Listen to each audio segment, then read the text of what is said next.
शहरे सुबह खंदा से शहरे अश्क अफशां तक, शहरे ज़ौफ़िशानी से शहरे बेचरागां तक, सितवतों के महलों से हसरतों के ज़िंदा तक, रेशमी लिबासों से जिसमें नीमुरियां तक रास्ते नहीं जाते।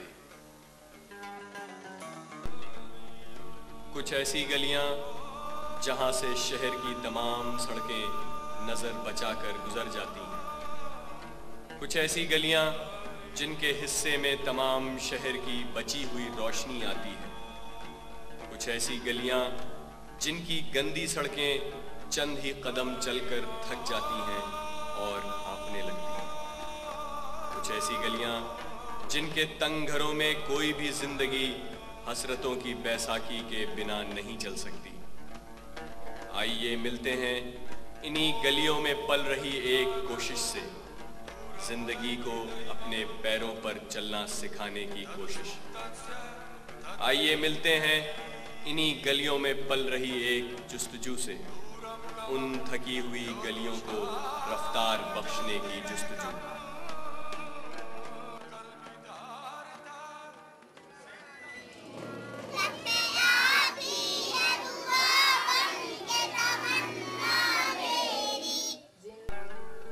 ये जो बज़ाहिर आपको एक तंग जगह नजर आ रही है, यहाँ पर मुस्तक़बिल की अजीम वुसअतें बेदार होने के लिए बेताब हैं। यहाँ पर रोशनी अंधेरे से जंग लड़ने के लिए अपनी सिपर इकट्ठा कर रही है।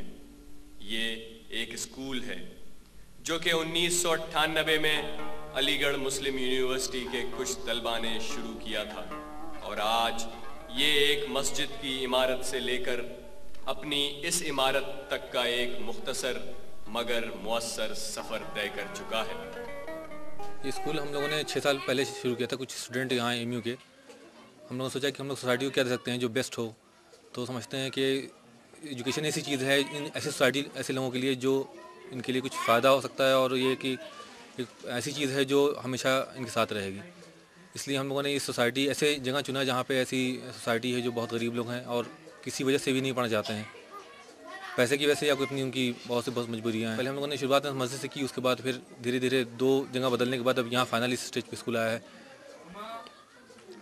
प्रॉब्लम्स यहाँ पे बेसिकली जो आती हैं वो ये है कि यहाँ लोग पढ़ाना नहीं चाहते हैं, और हम लोग इनको कन्विंस ये करते हैं कि पढ़ाइए किसी तरह से। हम यहाँ जितने यहाँ पे जो सेटअप चल रहा है उसमें जो टीचर्स यहाँ पढ़ाते हैं वो सारे एमयू के स्टूडेंट्स हैं। इसीलिए इस स्कूल को हम लोगों को दोपहर में चलाना होता है, जो कि 2:30 से 5, 5:30 चलाते हैं। 3 घंटे का स्कूल होता है। जो बच्चे यहाँ हम 1-2 साल पढ़ा लेते हैं, इनको अच्छा परफॉर्म करते हैं, तो जो फॉर्मल सेटअप यहाँ पे है उसमें हम इसको प्लेस कर देते हैं। और अब तक जो है 72 स्टूडेंट्स हमारे बाहर के स्कूल्स में जो फॉर्मल एजुकेशन सिस्टम है उसमें हम प्लेस कर चुके हैं, और तकरीबन 100 बच्चे यहाँ पे हमारे पढ़ रहे हैं। 1 2 3 4। आइए मिलते हैं इस रज़्मगाह के उन जंगजुओं से, उन नलंबरदारों से जिनके सीने में आज भी एक ऐसा दिल धड़कता है जिसमें औलादे आदम के लिए काफ़ी जगह मौजूद है, जो तालीम के हकीकी मकसद को पहचानते हैं, जिनमें जुगनुओं को साथ लेकर सियाही की फौज को ललकारने का हौसला मौजूद है, जो कि चरागों की थरथराती हुई लौं को कोई फानूस बख्शने में नहीं बल्कि उन्हें सीधा हवा की आंखों में आंखें डालकर बात करना सिखाने में यकीन रखते हैं। ये स्कूल एक नॉन फॉर्मल प्राइमरी एजुकेशन के पैटर्न पे है। यहाँ पर फ्री एजुकेशन दी जाती है, और इस इलाके के जो भी बच्चे हैं, जो गरीब बच्चे हैं यहाँ पर, जो खुद एजुकेशन अफोर्ड नहीं कर सकते, उनको हम सर्वे करके किसी तरह कन्विंस करके इस स्कूल में लाते हैं। और यहाँ पर क्योंकि जगह कम है, लिहाजा बस 3 ही क्लास यहाँ पर बन पाते हैं। जो जिस साल बच्चे लिए जाते हैं वो नर्सरी क्लास बन जाती है। अगर उनको 1 साल हो गया है तो उन्हीं को अंदर कमरे में शिफ्ट करके उनका LKG क्लास बना दिया जाता है, और फिर अगले ही साल उन्हीं बच्चों को फिर फर्स्ट स्टैंडर्ड में बना दिया जाता है। लेकिन इससे ज़्यादा हम नहीं क्लासेस नहीं बढ़ा सकते, क्योंकि हमारे पास स्पेस का कांस्टेंट रहता है यहाँ पर। और एक जो एक मेन फीचर है जिसको पे हम लोग सबसे ज़्यादा एम्फेसिस देते हैं वो ये कि यहाँ पर जो एक लॉन्ग टर्म पॉलिसी है, एक कोई शॉर्ट टर्म पॉलिसी नहीं है। लॉन्ग टर्म पॉलिसी ये है कि इन बच्चों को सिर्फ फर्स्ट या सेकंड तक पढ़ाकर ही नहीं छोड़ देना है, बल्कि आगे तक वो आगे कहाँ तक पढ़ेंगे और उन पूरा फोकस करना उन पर कि वो ज़्यादा से ज़्यादा जितनी हम लोग कोशिश कर सकें, और जो फॉर्मल स्कूल्स हैं वो असिस्ट करके या कहीं से भी स्पॉन्सरशिप लेके वो बच्चे जितने ज़्यादा पढ़ सकें। तो हम हर सेशन के स्टार्ट में जो यहाँ पर मेन स्ट्रीम स्कूल्स हैं फॉर्मल एजुकेशन के, उनमें जाके बात करते हैं। बच्चों के लिए फुल फ़ी कंसेशन या हाफ़ फ़ी कंसेशन जो भी स्कूल हमें देता है, हम उस पर बच्चों के वहाँ पर दाखिले कराते हैं। और बच्चों की यूनिफॉर्म और कोर्स वगैरह जब उनके दाखिले हो जाते हैं बाहर के स्कूलों में, तो कुछ स्कूल अफोर्ड कर देता है, कुछ हम लोग आपस में कलेक्ट करके स्पॉन्सर कर देते हैं। और इस तरह से बच्चे यहाँ कुछ साल पढ़ने के बाद बाहर फॉर्मल स्कूल्स में निकल जाते हैं पढ़ने के लिए।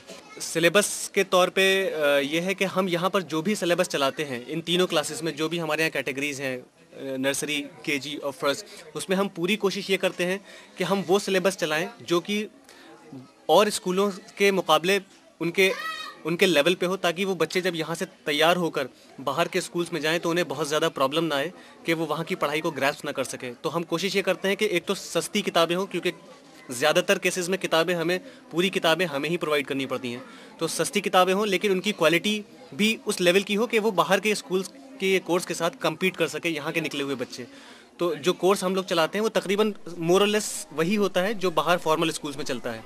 ये स्कूल जो कि किसी बाहरी इमदाद का पाबंद नहीं, बल्कि ये इन्हीं कुछ लोगों के आपसी ताउन से चलता है, और यहाँ पर इन बच्चों से इस तालीम का कोई खराज, जिसे लोग फीस कहते हैं, नहीं लिया जाता। कुछ फूल जिनकी खुशबू रेंगती हुई सीलन से ऊपर उठकर सारे ज़माने में फैल सकती है, कुछ चिराग जिनकी रोशनी आसमान तक पहुँच सकती है, कुछ गीत जिन्हें अभी जिंदगी के साज पर गाया जाना है, कुछ बिखरे हुए अल्फाज जिन्हें एक नाकाबिले फरामोश अफसाना बनना है, एक अफसाना जिसकी बुनियाद हकीकतों पर रखी जाती है, जिंदगी के खुशबू से महकती हुई हकीकतें। आइए मिलते हैं उन आंखों से जिन्होंने अरसे से ख्वाब देखना छोड़ दिया, या शायद कभी उन आंखों को ख्वाब देखने की फुर्सत ही नहीं मिल सकी, लेकिन आज वहां कुछ ख्वाबों के कारवां ठहर गए हैं। जिंदगी के ख्वाब, रोशनी के ख्वाब, रफ्तार के ख्वाब। लेकिन अभी भी यहां मुस्तकबिल की बुलंदियों की उम्मीदें माजी की पस्तियों के डर से पूरी तरह आज़ाद नहीं हो पाई हैं। नहीं, अगर इसी तरह से मेहनत से पढ़ता रहेगा तो इंशाल्लाह मैं पढ़ाता रहूँगा, नहीं तो फिर मैं अपने काम में लगाऊंगा उसे। शुरू में यहाँ कई परेशानियाँ आईं, जिनमें लड़कियों के स्कूल जाने पर होने वाले एतराज़ात बतौर ख़ास थे, लेकिन इन लोगों की हिम्मत और उनके पुरएतमाद वालिदैन की मदद से ये तमाम मराहिल हल होते गए। थोड़ा एतराज़ करते हैं लोग, क्या फ़र्क पड़ता है, पढ़ाना तो हमें है ना।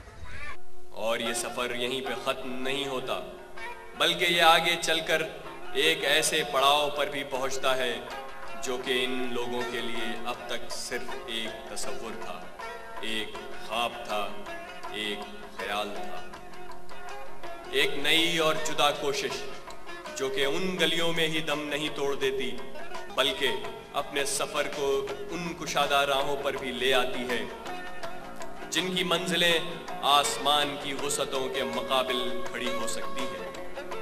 ये वो बच्चे हैं जो अपनी काविशों के दम पर उसी जगह से निकलकर अब इन अदारों के ताउन से यहाँ बाकायदगी के साथ तालीम हासिल कर रहे हैं। ये एतमाद, ये यकीन, ये मुतमईन लहजा गवाह है इस बात का कि ये बच्चे वहाँ पर पढ़ने वाले और तमाम बच्चों से किसी भी तरह कम नहीं है।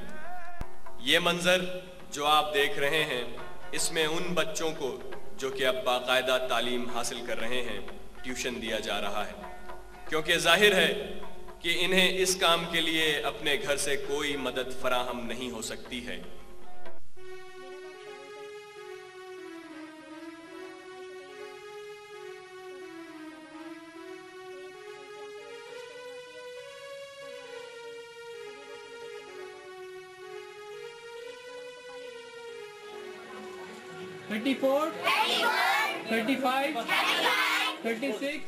कुछ ज़बानें जिनसे अभी तक तमाम शहर सिर्फ एक बेमकसद सा शोर सुनने का आदी था और उन्हें हिकारत से देखा करता था।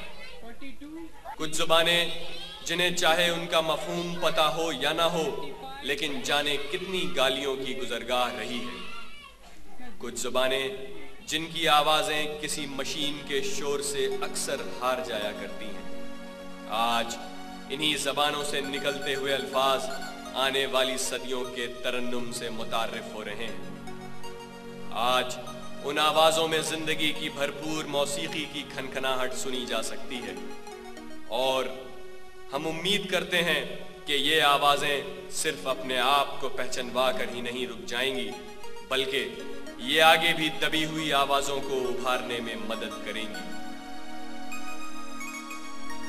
ये कुछ ही पल की कसक है, सहर तो होने दो, बहिश्त सर पे लिए रोजगार गुजरेगा, फजा के दिल में पुरअफ़शां है आरज़ुए गुबार, जरूर इधर से कोई शहसवार गुजरेगा।